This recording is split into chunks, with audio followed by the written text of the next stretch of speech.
Kelly Victory joins me again today, as well as does Ed Dowd. He's always one of your favorite, and so we'll be watching you on the Restream and over at the Rumble Rants. But Ed Dowd joins us again today. I'm looking at some of his new data.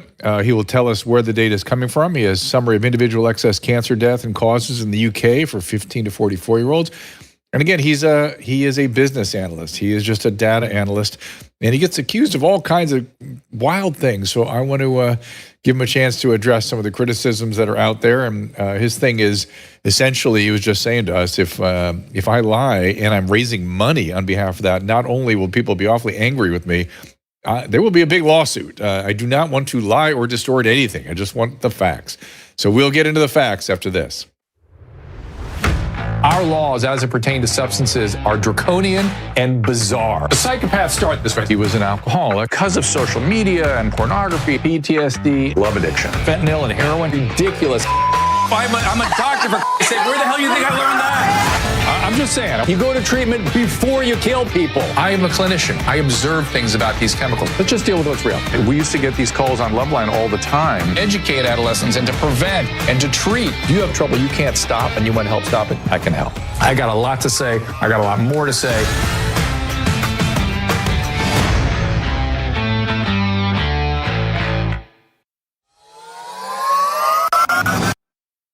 I think everyone knows the next medical crisis could be just around the corner, whether it comes in the form of another pandemic or something much more routine like a tick bite. You and your family need to be prepared. That's where the wellness company comes in. You know the wellness company. We have their physicians on, like Dr. McCullough, frequently. The wellness company and their doctors are medical professionals you can trust. And their new medical emergency kits are the gold standard when it comes to keeping you safe and healthy. It's a safety net. It's an insurance policy that you hope you're not going to need, but if you need it, you sure as heck are going to wish you had it if you need it. Be ready for anything. This medical emergency kit contains an assortment of life-saving medications, including ivermectin, Z-Pak. The medical emergency kit provides a guidebook to aid in the safe use of all these life-saving medications. From anthrax to tick bites to COVID-19, the Wellness Company's medical emergency kit is exactly what you need to have on hand to be prepared. Rest assured, knowing that you have emergency antibiotics, antivirals, and antiparasitics on hand to help you and your family stay safe from whatever life throws at you next. Go to drdrew.com/TWC. That is drdrew.com/TWC to get 10% off today. Just click on that link. And as I promised, we'll have Kelly Victory in here after the break. I'm just setting up the Twitter Spaces right now. And then, whoa, my goodness, that didn't work at all, did it? Hold on a second. So, Caleb, I'm going to have difficulty being on the Twitter Spaces, I'm afraid, today. Let's bring in Ed Dowd. Sure. Good to see you, Ed. Couple of sort of quick business items. Explain to people what your career has been. Bottom line, Wall Street careerist, was in fixed income in the early part of my career, capital markets, interest rates, money markets, derivatives, what have you, learned economic macro fundamentals, went over to the equity side, did a stint at Donaldson, Lufkin and Jenrette as an equity research associate in electric utilities, went on to become a tech analyst and a portfolio manager at BlackRock, picking stocks for a large cap growth portfolio. We grew it to about 14 billion over 10 years. So my job is to be early, right, and loud at the same time, and be ahead of the crowd. Notice trend changes, notice changes in earnings, macroeconomic fundamentals, and just general trends and overall. And how did you crawl into this rabbit hole with us, the COVID rabbit hole? How did you end up here? Well, you know, I've through my own personal journey, I became suspicious of lots of things, and when COVID happened, I was suspicious of what was going on, just in general, the lockdowns, the masks, the strange contradictions, and the suppression of early treatment. I was on to that early, so it made way for the EUA and the vaccine. I knew a lot about vaccines from my stint on Wall Street that takes 7 to 10 years for safety data.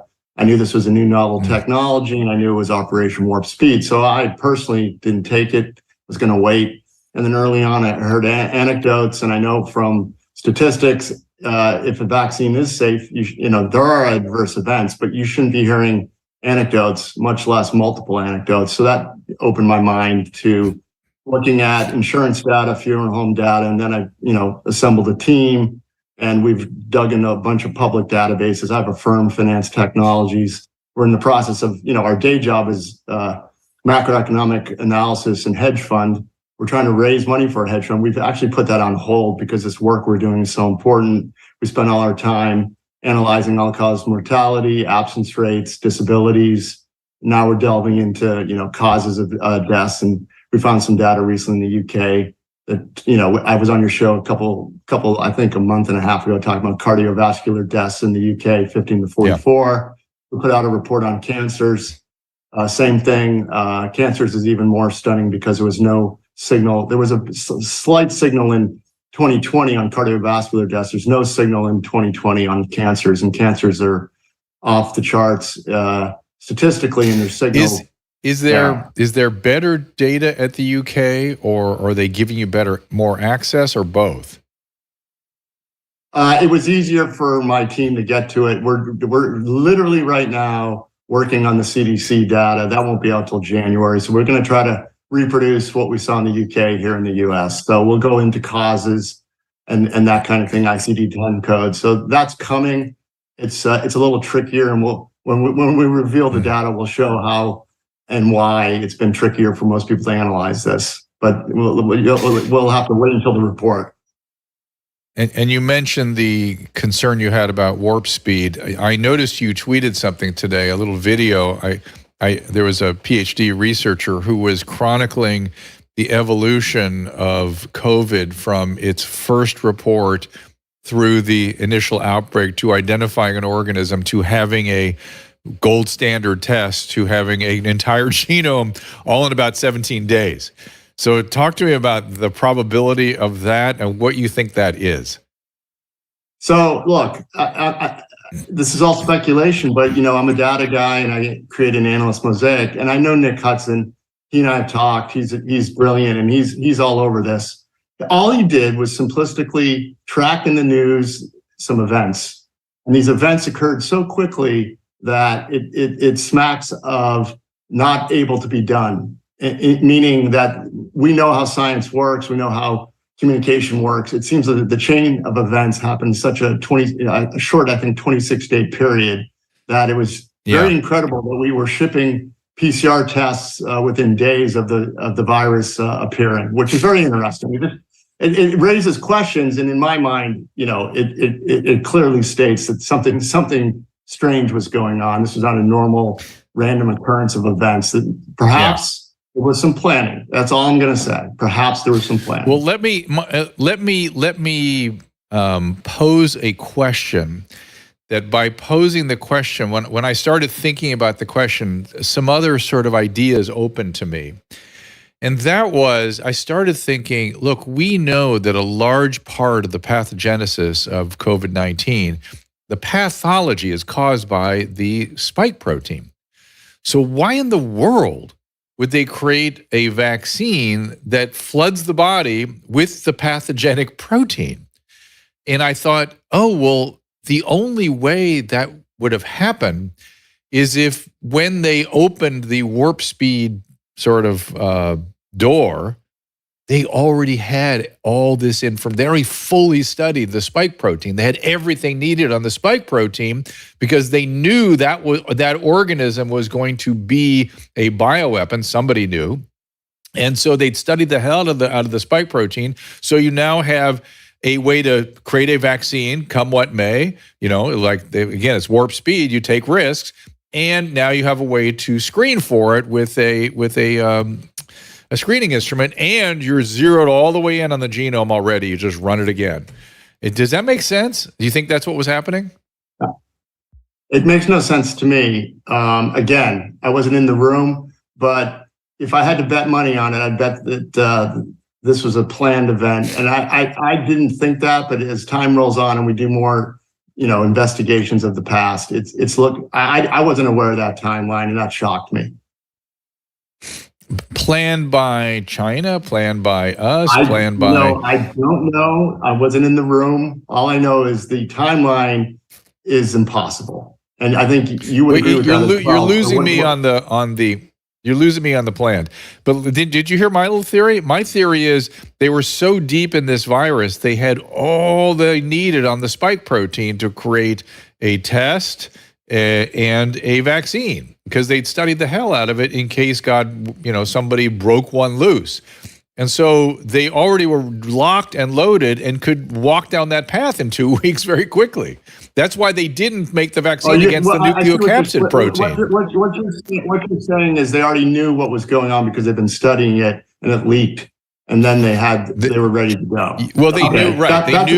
They knew what they studied the hell out of it. Why would they choose a vaccine that floods the body with the pathogenic protein? That's the question. I think to myself, why would they do that? It makes no sense. There's another protein that's ubiquitous with the virus, the nucleocapsid protein. They could have directed everything at that, but they didn't, because they weren't thinking about a pandemic. They were thinking about a bioweapon. And so they had everything they needed to go at and create the spike protein and have a vaccine that produced the spike protein, et cetera, everything we went through. It makes sense to me that they were locked and loaded for that. And it was a mistake, frankly. And what's bizarre is that we don't go back and create a vaccine against a less pathogenic protein. Weird. Yeah, no. So there's two theories. It was a plan, and it was it was not an intentional plan, but a plan for a bioweapon that leaked, but they had all the information ready to go. So that's why it went so fast. Those two competing theories make sense. But David Martin the timeline is nonsense if it was a novel pathogen that no one knew anything about. Right. And David Martin was sort of saying the same thing. Here we go. I can't get this thing to settle down, my stupid phone. All right, so a couple things. Kelly's going to be in here just a second. There's a couple things I want to get into here with you. Somebody asked me to ask you about, I guess there's some controversy about the case that was on the cover of your book or something. I really don't know what, can you address that? Do you know what that is all about? So apparently someone was on the cover of the book and they didn't take the vaccine. We never claimed anyone took the vaccine or didn't. We were just reporting stories that were publicly available, fair use, and we were accumulating. We never commented on any one individual, and I had nothing to do with the I had nothing to do with the choice of editorial decisions for the cover. And I think Skyhorse has changed the cover. That's the last I know. But I had no editorial decisions. Interesting. All right. And then the other question was, this seems to have settled down recently, but it seemed like 6 weeks ago, I saw a lot of noise. Ed Dowd's lying. He's lying. And whenever people bring up lying, I just think, in order to accuse somebody of lying, you're going to have to convince me what their motivation is. Why would Ed Dowd be lying? Please help me understand that. So, did you get a chance to address any of that criticism, or what that was all about, or what they were? Was there some error somewhere that somebody uncovered and then says, "Oh, that was a motivated error"? No, I mean, most of the people that were coming into my comments didn't even read the report. You got to read the report. If you want to criticize us, go read our 45-page PDF and specifically call out, which we call out ourselves, is the lack of reporting of some of the causes. There's 8% missing in 2021 and 30% in 2022. We make adjustments for those. You can question those adjustments. But even on the cancer signal, before we even adjust it, we have a signal of 4 standard deviations of cancer with 30% of the autopsies not in yet. So for that age group. So should we bring up some of that data? What's that? Should we bring up some of that? Should we bring up some of that new data before we bring Kelly in here? Yeah. So this is just a summation of specific causes of the data. Let me go to it because there's so many numbers these days. Why, Ed, why doesn't one country on Earth investigate excess deaths? To me, that's the oddest thing of all. That excess deaths have been well documented. Nobody's debating it. And then when you go at trying to figure out what happened, I can't think of one country that's done a careful analysis. What is that? Let's pick on Australia, because they locked down. They did everything that was recommended to the 10th degree. They had -4 excess deaths, or -4 or 2% excess deaths in 2020. They went up to 4% in 2021, and then 16% in 2022. And so the question and they don't even want to talk about it in Australia. So the question needs to be asked, forget the vaccine for a moment. Whatever the health authorities did, it resulted in more people dying in 2022 than 2020. Right. So that's right. That's it. And no one wants to talk about this. Until they want to talk about it, they got nothing against what we're doing. We're just reporting numbers. This is, the narrative around the numbers is whatever you want it to be, but they don't even want to acknowledge the numbers. And I find that just to be interesting. But not any country on earth. That's just like, what?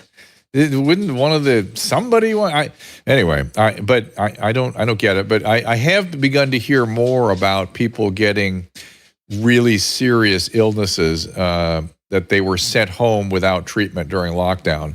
That is a phenomenon I'm beginning to hear more about.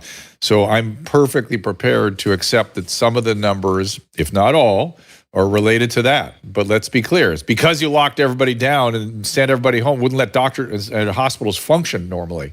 So we need to be honest about that. Well, and if that was the case, we would have seen a trailing off of excess mortality. Now, unfortunately, it's continuing in 2023. We had 13% excess mortality in the Society of Actuary numbers, group life, very specific healthy group in Q1, 18% in Q2, and I'm hearing it's going to be 32% in this most recent quarter. Isn't cardiovascular starting to drop off a bit? I thought I saw those numbers. I have no idea what you're referring to. I don't either, unfortunately. I'm just wondering if you've seen any drop off. We don't have 2023 data for the cardiovascular or cancer report that we did, so that's going to come. So it may have dropped off. I wouldn't know because we don't have 23 data that drills down into causes. We do have all-cause excess mortality numbers in the UK, and that's for the 15 to 44. It went to a new high. And where would you like people to go to read the document? Yeah, PhinanceTechnologies.com under the Humanity Project. There it is. PH with a PH. Yeah. And that's, you can read all our reports. We have project after project after project that, is backed by, a full report PDF. We have a summary on the website. We list all our data sources. We link all sorts of reports in. We sometimes use outside papers we refer to. But it's basically what we call an analyst mosaic. It's report after report that points to something odd going on in disabilities, deaths, and injuries. And you can draw your own conclusions. We even say in our own conclusions, we think it's the vaccine, but it could be this, and this, and this. And then each report's different. Right. So go check it out. Go read it. If you want to criticize us, read it first. And then the book, if you could throw that up, Caleb, is Cause Unknown. That was written earlier on. There it is, Ed Dowd. Okay, let's get Dr. Kelly Victory in here with Ed Dowd. Again, it's PhinanceTechnologies.com, PHINANCE, technologies.com, if you want to read the document or see the other reports there. Ed Dowd very kindly joins us again from Hawaii, which we're getting very familiar with his iconic background now, which has been touring the world in various podcasts and streaming shows. So we'll get right back to Kelly Victory and Dr. Ed Dowd after this. Ed Dowd. If you're trying to figure out the right present for someone, you will not go wrong with gifting the most comfortable sheets, clothing, and accessories that your friends and family have ever felt. Of course, I'm talking about Cozy Earth. Cozy Earth has the softest and most comfortable sheets, blankets, towels, PJs, joggers, and more, guaranteed.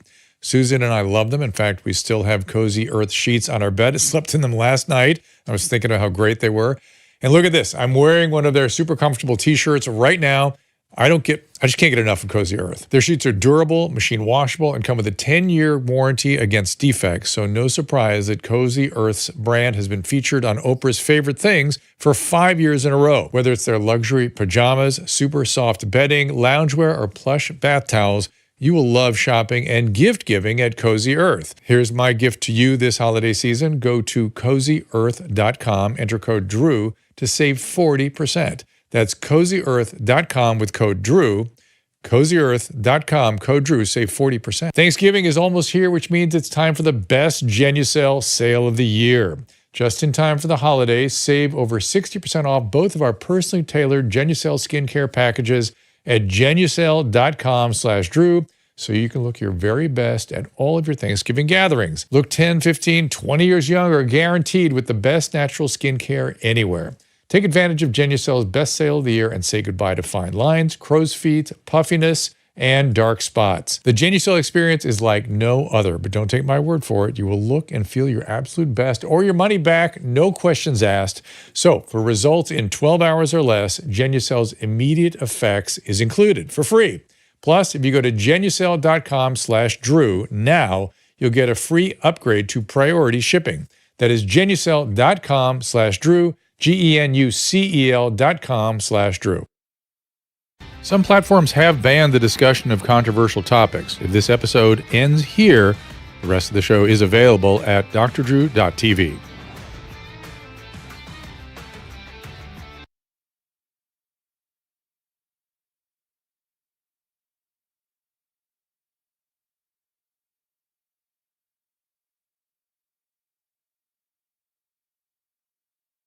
There's nothing in medicine that doesn't boil down to a risk-benefit calculation. It is the mandate of public health to consider the impact of any particular mitigation scheme on the entire population. This is uncharted territory, Drew. And Kelly, we went to you a little prematurely there. Sorry about that. Sorry, Kelly. It's all right. I pressed the wrong button. In fact, it's interesting to me that with many hundreds of shows we have done, or whatever the number has been, that's never happened. So good for you, exactly. It stands out. So all right. Kelly, of course, I give you our friend Ed Dowd.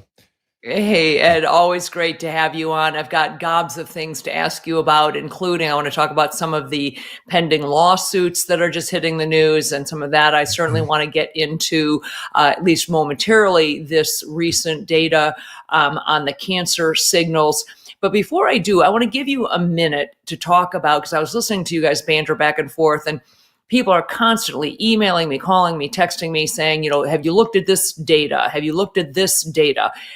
Let's talk about data, because it is incredibly important. Everybody's got a bucket of numbers. Everybody's got a bucket of studies or a bucket of cases that they're looking at. It is incredibly important from my perspective as a physician and your perspective as somebody who has credibility in the finance world to know that you have veracity and data that you can actually rely on, and that the data itself, people can't poke holes in. They may poke holes in your conclusion or in how you've crunched the data.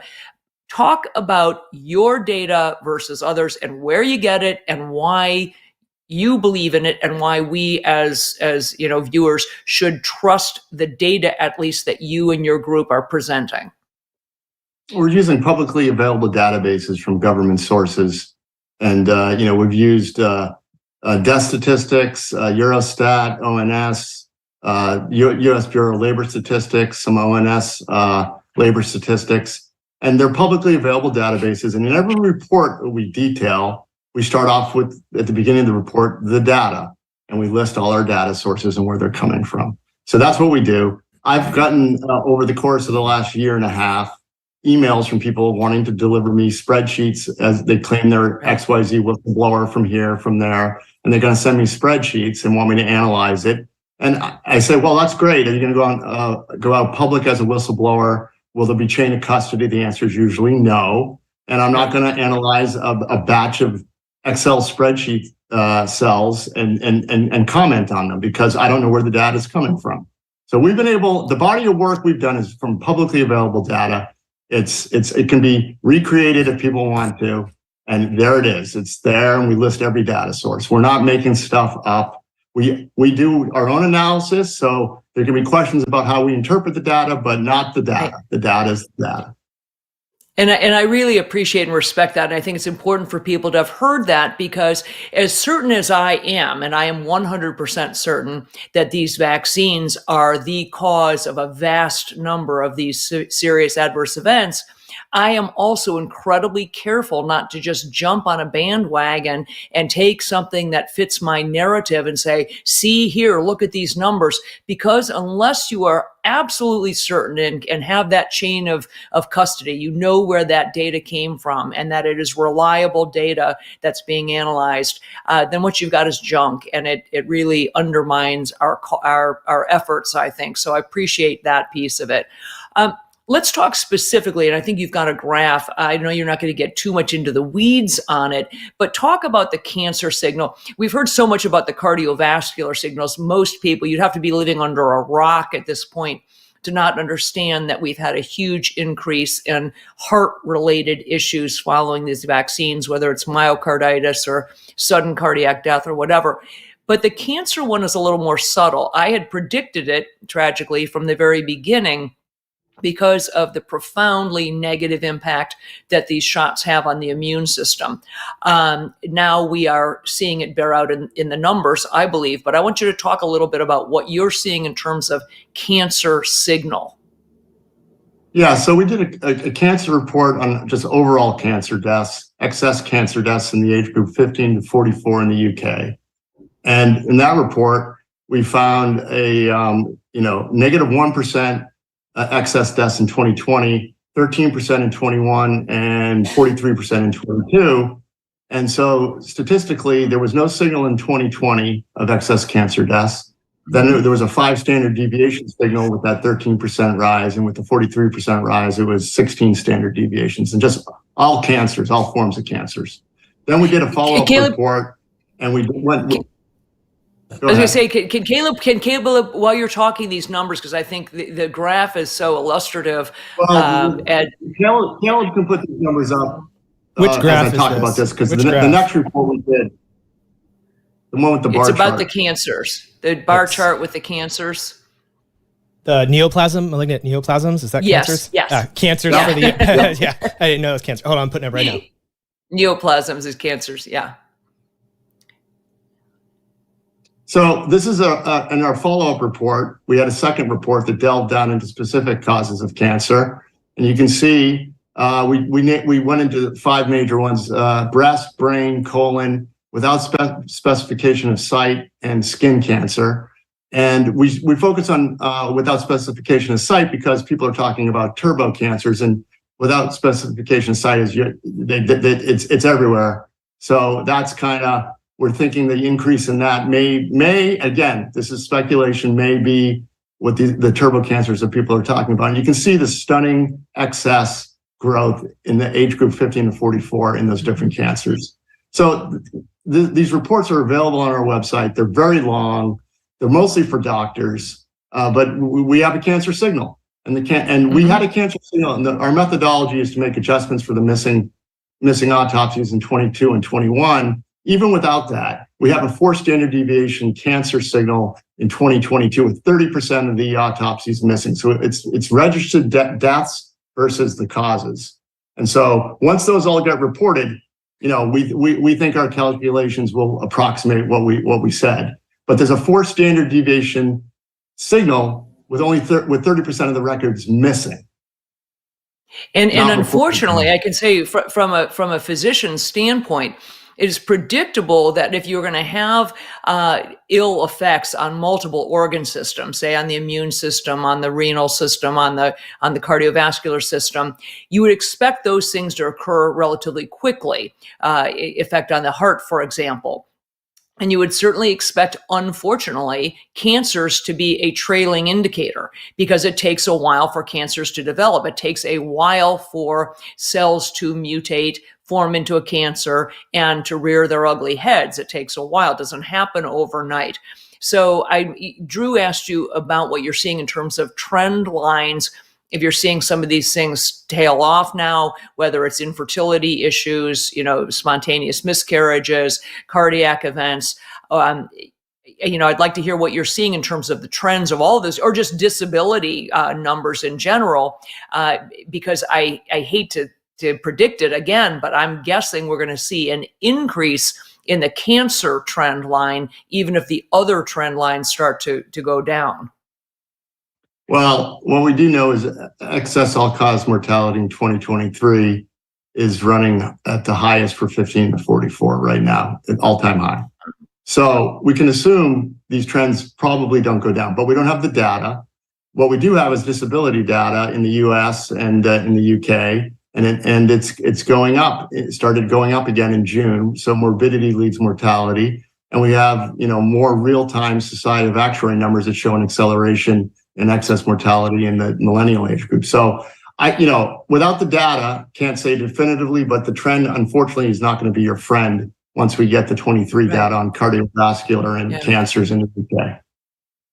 And unfortunately, I can tell you, although I don't have a graph to show it, I can say what we are seeing observationally with regard to these cancers, and I've reported this before, we are seeing types of cancers in groups of people in whom we would never normally see them. For example, advanced colon cancers in people in their 20s and 30s, where the average onset of colon cancer is normally in the mid-50s. We're seeing very aggressive malignant melanomas in people in their 20s, lymphomas and leukemias in people in their late teens and early 20s, and so forth. So we're seeing very unusual cancers, not only in terms of the rate of growth, but occurring in a patient population where it was previously not seen.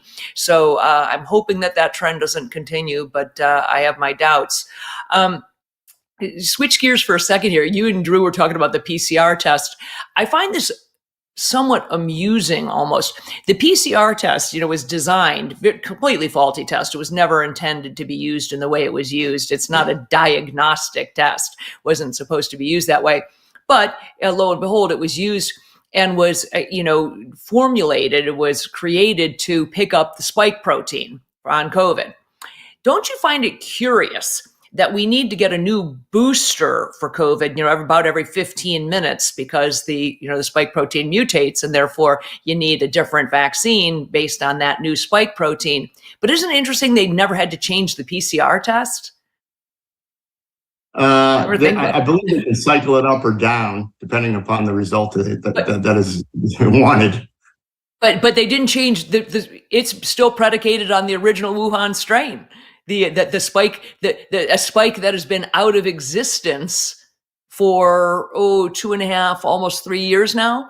They didn't change the PCR test. They changed the boosters. They changed the vaccines because the spike mutates, and they know that it doesn't work on the Wuhan strain anymore because the Wuhan strain's been gone. But they didn't change the PCR test. And I would submit it's because you could stick that thing in a bowl of guacamole and get a positive test because it doesn't actually pick up anything likely related to the spike protein. In other words, I think it's utter bullshit.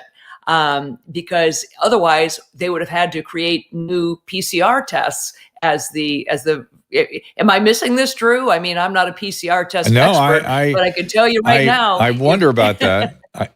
Tell them what happened to me this week. Yeah, Susan insists on. I got COVID again, Kelly. Well, she insists you on did testing herself every time. Right, exactly. She to your point, every time she gets a runny nose, she does runs a COVID test, and she's had weekly positive results, 2 in a very short period of time. I don't believe every either month, one of them. Not weekly. I'm not sick weekly. I just am posing it that, I'm just posing it, Susan, that if you have to get a new booster because the old ones don't work because the virus has mutated so much, why didn't you need to change the PCR test? Why are we using the same PCR test that we used 4 years ago? I'm just throwing that out there for your and these are really old. They were in the closet, so that's why I took it. Yeah. You're right. You know what, Kelly? I'm starting to really believe you. Thank you. Let's talk. Did not believe me, but okay. Takes what it takes. You're welcome, Drew. You're welcome. Thank you. Thank you. Let's talk about the some of the lawsuits. You made a really, I think, important point before we came on, Ed, when we were in the green room, that nothing really changed with regard to tobacco litigation until states' attorneys general started filing lawsuits and really going after the tobacco manufacturers. let's talk about some of the suits that are kind of pending, that are kind of percolating out there, what we're seeing, and where you think some of those might go. Well, and by the way, Kelly, you said the one's a criminal investigation, right? Texas is it not a criminal question? I think it is, but that's why I want Ed to talk about this a little bit. Let's talk about that. There's several different lawsuits out there. Well, I've not been following all the different lawsuits. What I really wanted to see was a state's attorney general come into the game, and now they have. And like the tobacco wars, once those guys got in there, they were able to get discovery. Now, if Texas can't get discovery, then my point's moot. But discovery will, give us a lot more information as to what really happened and when. So I'm very excited about this lawsuit. I hope we get discovery. I'm not a lawyer, but there's something about states attorney generals using certain leverage to get discovery. So we'll see what happens. But this is, I think, a watershed lawsuit that is a big deal for me, at least. A lot of the individual ones, again, those are harder to quantify. But this has got also has the ability for other states to pile on, so we could get other states to start to come in here as well. And I want to make a prediction. I think Albert Bourla probably won't be CEO next year, and the new CEO will likely be a lawyer. And if not, he should be a lawyer. Well, the reason I think this is really a pivotal lawsuit in Texas, because as you said, Drew, whether it's what they're posing here again is that the pharmaceutical companies lied, that they committed fraud. And the reason that is critically important to me is that the emergency use authorization and the protections that went along with that, the blanket liability protections that the pharmaceutical companies enjoy as a result of the emergency use authorization, go away if you can prove fraud.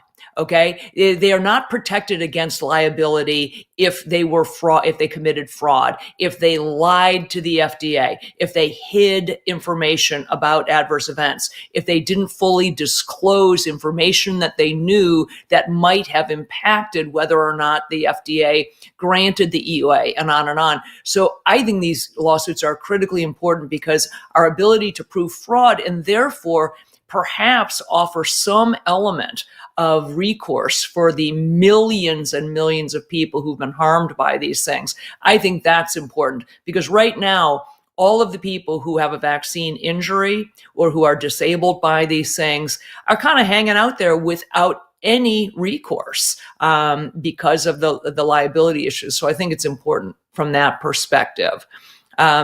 Any other suits that we should be following, Drew, that you've been looking at other than the one in Texas? No, well, that to me has been the most, for the reason that Ed was talking about, the fact that it's a criminal investigation and that somebody who can get discovery. But you said something there, Ed, that caught my attention was, what if they're not able to get discovery? In what world is that possible? How does that work? Is it just magically things are going to be lost? Is that what we're talking about here? Mm-hmm. No, I'm not a lawyer, so I don't know the intricacies of what happened in the tobacco wars, but they did get discovery, and that was the big event. And whether or not the same engines of discovery are available to Ken Paxton, I don't know, but I think they are. I'm just being careful and making sure that I don't, say it's a done deal and they're going to get discovery. But I'm pretty sure they're going to. There'll be follow-on states coming on board, and in the tobacco wars, the Philip Morris, their CEOs going forward were all lawyers. So I think we're going to see a rash of lawyers become CEOs of pharmaceutical companies. Yeah. Well, the numbers that are being thrown around, I'm not saying by you, Ed, I don't know if you actually come to a conclusion in terms of how many millions of people you think have been harmed or killed by these vaccines, but certainly others have done that. We've had Steve Kirsch on this show before. The number he's throwing around is he's saying that he believes 10 million people have been killed by the shots. He's putting it at 1 in 1,000 people who've received the shots may have been mortally wounded by them. Again, I'm not saying that his data is It doesn't fit for me. Can be. Yeah, I'm not saying that either. I'm just saying that the numbers that people are throwing out are really quite enormous and overwhelming. Astonishing. Astonishing. And we may never get to, but even if it's a mere fraction of those numbers, if it was a 100th of that number, it would still be absolutely, insane. And we need to get to the bottom of it. Speaking of Ed, speaking of Steve, did you see the New Zealand whistleblower data? Did you have a chance to look at that? That's what I was just going to ask about. Yeah. Oh, no, we did not look at it, and we, per our policy, we're not going to look at it because and again, apparently there's whoever does look at it is having their whole data wiped out. So currently under the current regime, we will not touch the data. Kevin McKernan lost all his data from the web hosting company. New Zealand made an inquiry into the web hosting company. Apparently, the web hosting company nuked all his data, including his genomic data. That is crazy. Yeah. And a slightly different topic. Go ahead, Kelly. Go ahead. I was going to say, this is sort of just a postulating question, and I would pose it to both of you. Do you have a feeling for what percentage of the population here in the United States, at least, has been vaccinated? It's a question people ask me all the time. I know the numbers that the CDC is promoting. I know the number that I think it likely is. I would submit to you that people had a motivation early on to lie about being vaccinated when they weren't, because they wanted to fly or go to the concert or whatever. So a lot of people who weren't vaccinated falsified documents and said they were. Now, fast forward, I think people have some motivation to say they aren't vaccinated when maybe they in fact are, because they feel duped or stupid or whatever it is. But do you have a feel, Ed, for what percentage of the population you believe is vaccinated? We haven't looked into that. I mean, the number we've all heard is around 70%, 30% unvaccinated. And, that's, I got to go with what they're saying. It could be, plus or minus 10. I don't know. What I do know, and I didn't know at the time because I never got involved in falsification of vaccine identification, because I felt personally that to do so would be to comply with the system. So I was trying to not comply. So I never got involved in that scene. But I'm hearing stories now, as time rolls on, I got a fake one. And I'm like, oh, gee, I wasn't aware. So I'm sure hearing more about that. That's for sure. Talk about. Yeah, and that's what I'm Kelly, saying is that I did the same as you, Ed, just so I just said, I'm not getting vaccinated, and therefore I don't need a fake vaccine card because I'm not doing it because it's wrong. And, but that said, I know a heck of a lot of people who did. And so we will never know. I don't think we'll ever actually know the real numbers. The government certainly doesn't. I mean, think about the number of people who are getting vaccinated in the parking lot at the local Walmart in some pop-up tent, and somebody taking, notes on paper. It was so, loosey-goosey.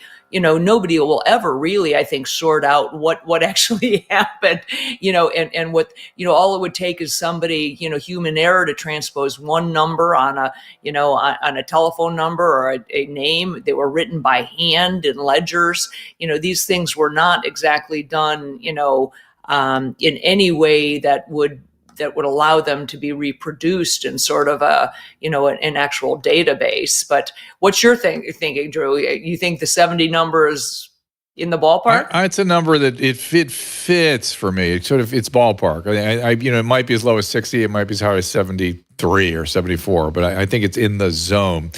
And I'm also thinking about a couple of other things. I don't adhere to this notion, but I hear people throwing around this idea that some of the little seasonal outbreaks that we're seeing may be amplified by some sort of immune suppression from the vaccine in children in particular. So we're seeing RSV and influenza and mycoplasma kind of spin around as it normally does. And I know Kelly, just as a quick sidebar here, Kelly was with Deborah Birx on Newsmax on Saturday, which I dutifully ran to the television and filmed it on my phone for Susan. And I was stunned by, you got your licks in, which I thought was great, but I was stunned at Deborah Birx's tune change. She did not mention vaccine once, And she went on and on about how there are so many great treatments now for mycoplasma, which has always been treatable. For influenza, again, we could debate that. I'm hearing sort of bad data on Tamiflu and influenza. And then she also included RSV and COVID. Treatments for COVID, something I've been screaming about for 3 years. They've not mentioned treatment once. And she suddenly completely went over to the treatment side. What did you think of that, Kelly? Oh my God. I mean, I was apoplectic. I thought, oh, please come back to me. Please come back to me. Please come back to me so I can just, rip this open. Yeah, she had that smarmy smile on her face as she's saying the important thing is for people to get diagnosed so we can treat them, because we can easily treat pneumonia and RSV and COVID. And I'm thinking, are you kidding me? Yeah. You denied that you could treat COVID. There was no treatment. Wait till you turn blue and then come into the hospital. So no treatment until that interview, that morning, that day was the first mention of treatment in 3 years. But I hopefully opened. I had to. When you don't know how long the segment's going to be, and you don't know what they're going to ask, and you don't know which guests they'll start with, I essentially did the interview like this. Good morning, boom. I unloaded with both barrels right out of the word debacle came out of Kelly's mouth in the first 7 words. It did. So anyway, but so we'll never know. Back to the question of how many people have been vaccinated. I don't think we'll ever know. I hope that you're right. I hope it is only 60% of the population, because that will, given the data that Ed has been reporting on for the past, what's it been? You've been reporting on this for what, 2 years, Ed? 2 years. I started in really getting going in the fall of 21 just by myself. Then I got, an insurance whistleblower or two, and then I formed a team. So since fall of 21, but it's really become very professionalized in June of 2022 when we started really doing the work. Yeah, but other than the extreme sigmas, the 8 sigmas or whatever you're saying here, have there been any other surprises along the road since we last spoken to you in particular, either way, where things were worse than you thought or things were better than you thought? I was hopeful things were getting better this summer with the disability data, and they were going sideways. And so it wasn't a break of trend. And look, I'm not rooting for death and disability. I want this to go away. And this is not a full-time job. We're going to raise capital and we're going to, do our thing in the financial markets. This is something we just thought was a public service, because the supposed watchdogs of the globe don't seem to be caring about these signals. And I was hoping things would start to get better in 2022. Unfortunately, or 23, they reaccelerated with the U.S. disability. So, I can't say things are getting better. I suspect they're getting reaccelerated again. But I want to just hope that this goes away. But unfortunately, it's lingering. Yeah. Yeah. So I guess that's my question was, and Drew may have asked this before in a different version. Are you seeing the disability numbers? Are those the first thing I was aware that you reported on was disability, even before anything else, was the disability numbers early on. And we had seen those reported by the insurance companies. Are those numbers changing at all?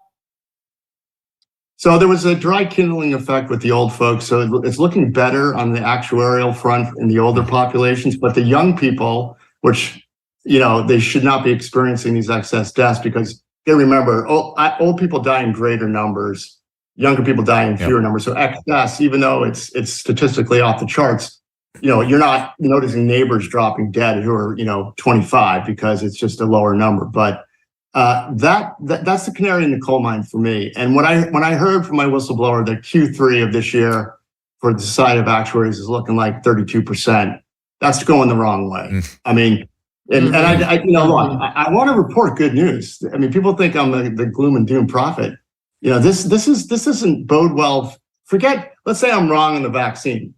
This doesn't bode well for the economies of the globe if this trend continues with deaths and disabilities and injuries. It's just not good. It's going to cripple economic growth. which then reverberates into economic downturns and more death and more drug use and more alcohol.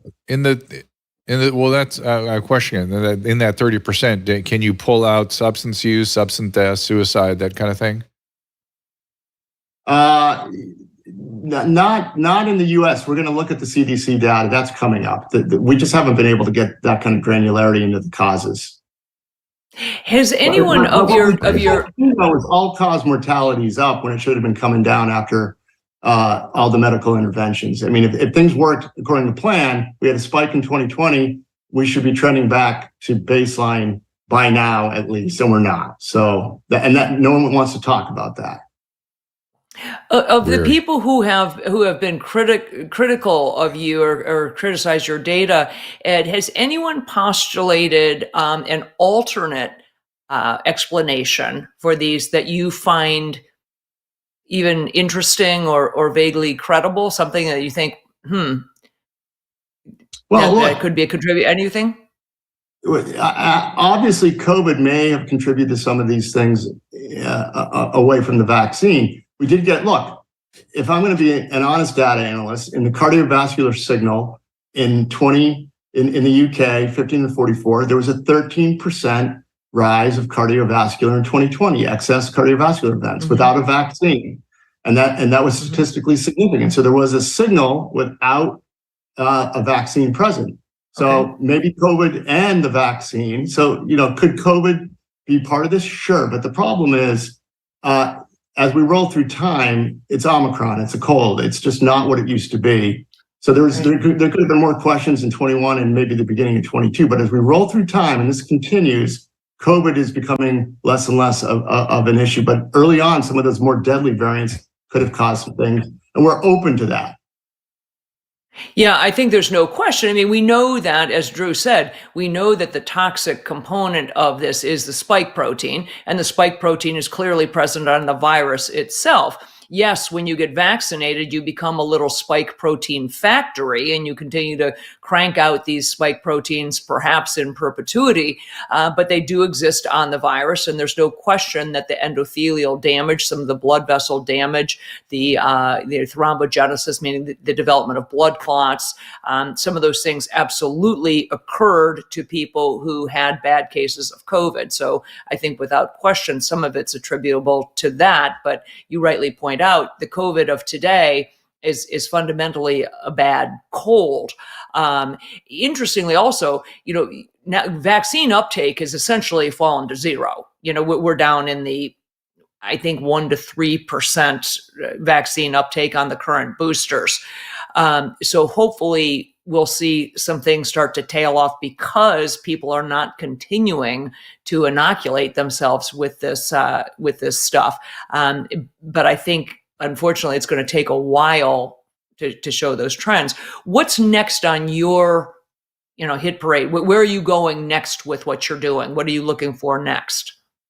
Well, like I said, Carlos and Yuri and the team are looking at the CDC data, and we'll drill down into some causes.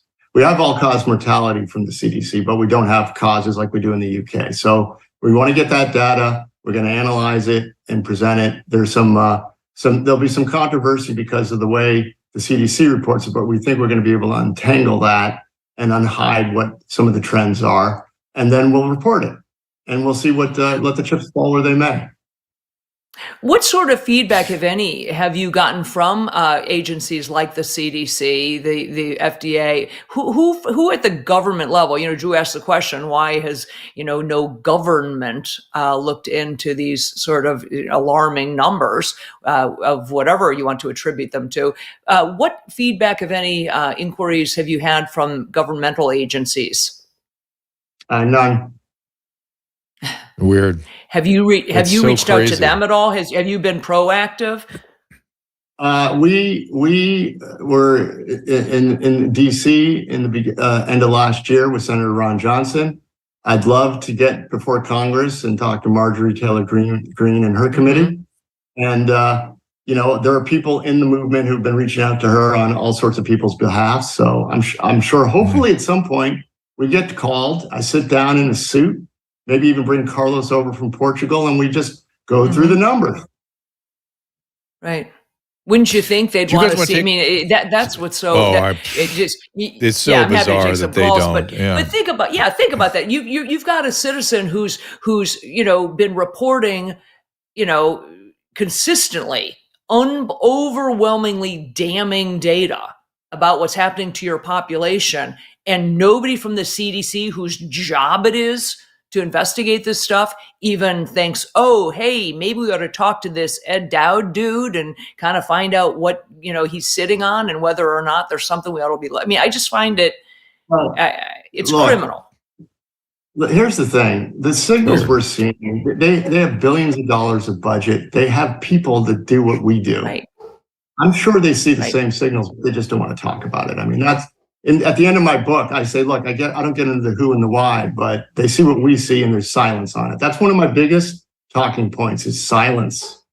These signals are not rocket science. Yeah. But every country on earth, that's the part that gets me. Wouldn't you think? And you have a few MPs in England starting to kind of look around, and you have a few of the EU officials starting to look around, but nothing of any energy. Nothing. Certainly not the level it should be. Right. Well, I agree with that, and your amazement at the situation is the same as mine. Why is no country investigating this? But the good news is Marjorie Taylor Greene did have Dr. Malone and some others testifies. It was a good beginning. There were 3 of them. There were Tom Rentz was there and another doctor. So it's beginning, and we need to see more of them. That would be my. I'm not saying that Marjorie Taylor Greene hasn't done a good job. She's just starting, hopefully. Right. I'm bringing somebody up to the podium here to ask a question. Okay. It's Brain Bell, I believe. Yeah, hi, Brain Bell. Hey there. Brain Bell Jangler. Can you hear me okay? Yeah. We do. Hi. I'd like to ask Mr. Dowd a question about related to athlete deaths and his, not necessarily his cause unknown book specifically, but some things that he's been quoted as saying regarding young athletes dying.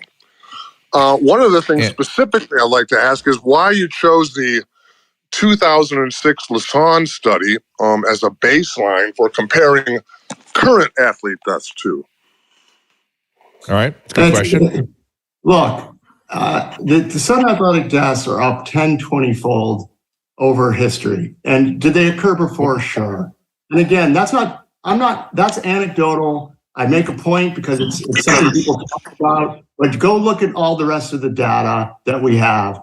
Sudden athletic deaths are up, and it's undeniable that they're up over what I grew up at the time.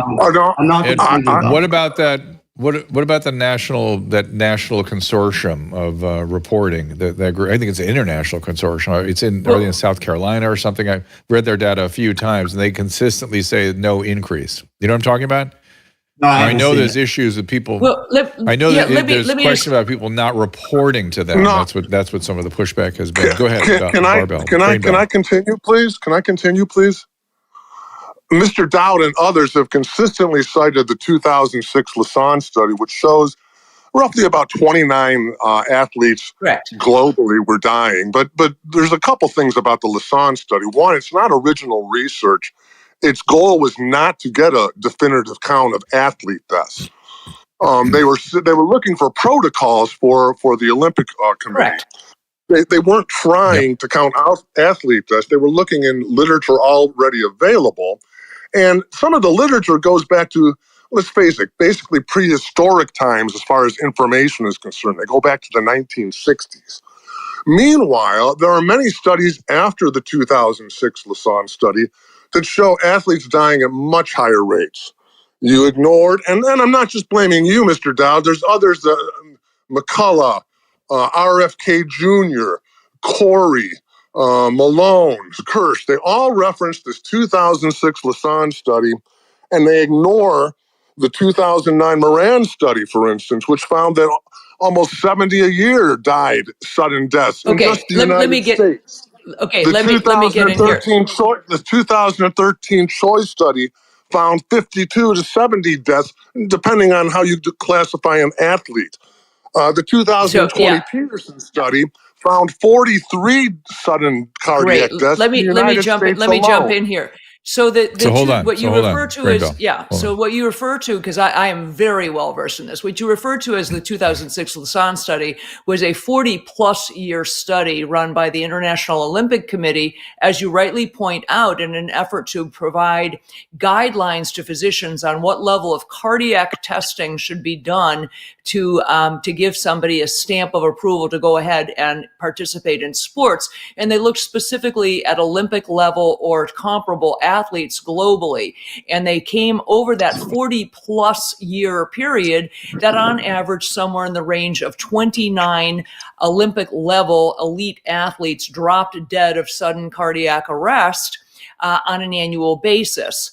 So even if that was off by an order of magnitude, we still eclipsed that number by thousands and thousands. We were up 29 per year globally was the average over a 40-plus year, when in the first year of the vaccine, we were having 1,200 a month globally. Where was that? We were not having 1,200 athletes dying a month. Where was it, Kelly? Where are you getting that data? That is the data that's been reported, Drew, from the the studies. And so the reality is this. The reality is this. It's by an order of magnitude, and that is why people have the Lausanne study was. So hold on. Let's hear each other out. So Brainbell, go ahead. The 1,200 a month is ridiculous. It's more like the number that's getting tossed around is 1,200 a year. And do you guys know where that comes from? No. It comes from an anonymous, and it comes from an anonymous blog called Good Sciencing. And everybody on your side of the aisle refers to this anonymous blog's phony numbers. What side of the aisle am I on? Not me. What side of the aisle Not me. am I on?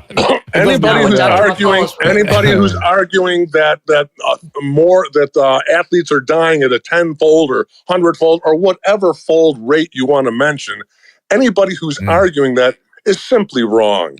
The Good Sciencing site has been used by McCullough, by Kirsch, by Corey. Yeah, I've heard by that. Mr. Dowd also references Good Sciencing in his Cause Unknown So hold book. on. So let's give Ed a chance to talk about that data. So hold on a second. Go ahead, Ed. The Good Science data, I've heard criticism of that as well. I can't remember if it was referenced in my book, to be honest. I haven't read my book lately, but here's the bottom line. You mentioned studies and about 70 a year, 60 a year, 100 a year. Look, we have orders of magnitude well above that.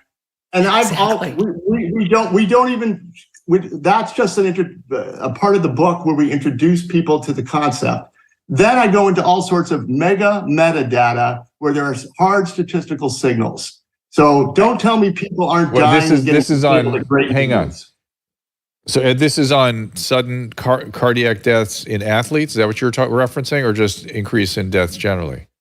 No, what I'm saying is, in the book, I never say, "Oh, the vaccines are causing." The vaccines are the linchpin to my argument isn't sudden athletic deaths. It's an interesting phenomenon. We have anecdotal evidence. There are hundreds and hundreds of sudden athletic deaths in my book of young people. And if you're saying it's 70, 100, we had a month with over 100. There's not a month that goes by where we don't have 29 or so. They're all over the place. Where does that come? Where is that data published? Where is that published, that data? And that's athletes. The story, in my book, I have hundreds and hundreds of examples that are just above the 29 a year, just in that year. Again, I'm not going to argue about sudden athletic deaths. They're up orders of magnitude. Correct. And the 29, to be clear, Ed, the 29 per year cited in the Lausanne study is globally. The over 100 you're talking about in a month is in the United States. Globally, Correct. This is orders of magnitude. It's thousands per month. And you would think that, I forget, there's a national, I had it up here a minute ago. There's a national sort of repository of data about about cardiac deaths in athletes, and they're denying any increase. And now Who's I know they? there's some criticism that Who's people, denying? right? Who's denying? them? This. Let me see if I can find the group. Moderna? No. But it is a group that here. No, this is the. Hold on. I'm sorry. I'm looking at the article. I'm trying to find the name of the organization that is denying everything. Shoot. Well, I'm sorry. I'm looking at a study here by. It's in factcheck.org that necessarily means anything. By a Sarnak Spencer. This in January 23. It updated in April 23. Gosh, I know there's an organization, but I'd seen criticisms that nobody knew that organization existed, so they didn't know to call them or report things to them. Here, the National Center for Catastrophic Sports Injury Research. Have you heard of that? No. Nope. No clue who they are or who funds them. Okay, they are high school and college athletes. They've covered shows that 21 athletes died in that year, 20 to 21. That's the National Center. But you're saying, but even that though, if you're saying normally it's 29 in the world, that should be a pretty alarming number. Yeah. Correct. Okay. But yeah, and I'd have to look and see who funds that. And he was saying that that there were increases after that Lausanne study to up towards 70. Again, is that in the world he was referencing? I'm wondering. But all right, enough of that. But I know that people go round and round on these data, which is kind of interesting. I want to mention something too, is that I've sat here and I've produced over probably 150 episodes every year of the show, and not one time has a guest come on here and quoted data from goodsciencing.com. That's never happened on the show. We've mentioned it one time before. I've seen we've it. never used that data. Well, I agree with you. It's never come up, but I have seen people being accused of using it on Twitter. Right. That has come up all over the place. So I've never cited it, and I don't believe it's in my book. I have to check, but I don't think it's in my book. I've never even heard of it before. So I've never heard of it. Just look, it's important to check our data, check our sources. That's all. I have no problem with that at all. All right, guys, we are up against the clock here. Ed, it's always interesting to talk to you. What shall we look forward to coming forward? Well, look forward to the CDC report, and we got the disability number coming out this Friday. Unfortunately, I'm hoping that it goes down, not up, and we'll see. It shot up 1 million in June, came back a little bit. It's testing resistance or support, I should say. And if it bounces from here, we got problems. If it breaks, then we got good news. So let's hope it breaks. Let's not hope it goes up. When do you expect to see have the data prepared? Oh, it'll be out on Friday with the payroll number. I'll just shoot a quick tweet, and it's simple. It's either going to be up or down, whatever the number is. Right. All right. And Kelly, thank you as always. I believe we will see you again next week, right? I don't think know. I don't think I'm on. Correct? Okay. I think Caleb can put up the schedule there, but Ed, always great to see you. And I love, thank you for everything you are doing and reporting these numbers. It's critically important, and I appreciate truly, this is not your core business. You are doing this as a public service, and I think people need to recognize that what you're providing, I think, is invaluable. I want to say one thing. We're doing it for free. And free is not going to last forever. We're going to move on to what we do, our day job. Yeah. So if people want to question our motives, we've not grifted or made any money off this free data. I agree. So thank you very much for trying to accuse me of that in the trolling. It doesn't work because I've made zero money off our data. And that's why I'm pointing out, I appreciate what you have done as a public health service. You've done it, truly at no benefit to yourself. You have no motivation that I can determine other than that you're trying to report as somebody who is a pattern recognition guy and reporting what you are seeing. And I appreciate it. And I think people need to look at who's actually making money on this. And I can tell you right now, it isn't you. It isn't me. I am not making money on what I am reporting. I'm doing it because I think it's important. Yeah, there's no money in free, unfortunately. Yeah. Unfortunately. But we appreciate you All right. coming here and sharing the data with us very much. It's always deeply appreciated. And again, I just think it's important to, if somebody wants to call and question, give you a chance to address it. I'm sure you have answers. And so there we are. So we will leave it at that for right now. And I'll let Ed and Kelly go. Thank you guys for being here. Appreciate it so much. Sounds good. And we have Salty Cracker in here on Tuesday, the 12th. Everyone's very excited about that. Senator Rand Paul on the 13th, and Mary Talley Bowden coming in after that. Michelle Effendi, and then Roseanne later in the early part of January. So I have to have a procedure tomorrow. I'm having some stuff done on my shoulders. Hopefully I'll get quickly back from that. And I believe we are back again on Tuesday, and we will see you then at our usual time. Ask Dr. Drew is produced by Caleb Nation and Susan Pinsky. As a reminder, the discussions here are not a substitute for medical care, diagnosis, or treatment. This show is intended for educational and informational purposes only. I am a licensed physician, but I am not a replacement for your personal doctor, and I am not practicing medicine here. Always remember that our understanding of medicine and science is constantly evolving. Though my opinion is based on the information that is available to me today, some of the contents of this show could be outdated in the future. Be sure to check with trusted resources in case any of the information has been updated since this was published. If you or someone you know is in immediate danger, don't call me, call 911. If you're feeling hopeless or suicidal, call the National Suicide Prevention Lifeline at 800-273-8255. You can find more of my recommended organizations and helpful resources at drdrew.com/help. I unloaded on Twitter because I didn't want to unload on these people. I felt bad for them, and I was seething because I'm like, what the hell am I supposed to do? They checked all the surrounding hotels, nothing, and they go, well, we'll walk you to the Motel 6. Walk me to the Motel 6? What? Yeah. And I was like, are you kidding? Well, and they're like, oh, yeah, you're right. That's probably not a great idea. And it's middle of the night in the airport district, walking on the highway. Well, yeah. Really? Okay. So then they're like, okay, well, we're going to find you a place. So, okay. And half hour later, they found a place. Get an Uber. I pay for. Of course. It should cost you more money when someone else makes a mistake. Yes. Get in the Uber. It is all the way completely on the other side of town. It took us 20 minutes in the middle of the night to get there. I'm like, oh, shit, this is 40 minutes honestly, in the morning. My mouth is acidic.